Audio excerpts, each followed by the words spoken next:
ఎవరు ఎక్కడ ఉండి ఎంత కృతజ్ఞతతో బతికినవాడు కానివ్వండి, ఎప్పుడూ ఆయన పేరెత్తనివాడు కానివ్వండి,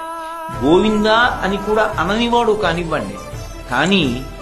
కష్టం వచ్చినప్పుడు ఒక్కసారి ఆయన్ని తలుచుకున్నాడు అనుకోండి, అంతే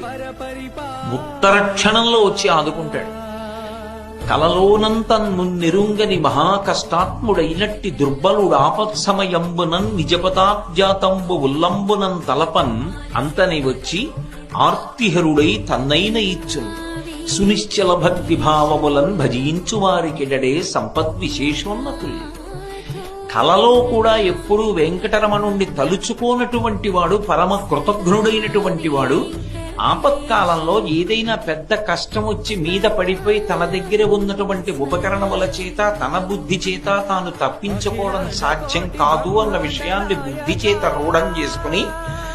అప్పుడు ఇక ఆయన తప్ప వేరొక మార్గం లేదు అని మనసులో విశ్వసించి ఒక్కసారి పిలిచినంత మాత్రం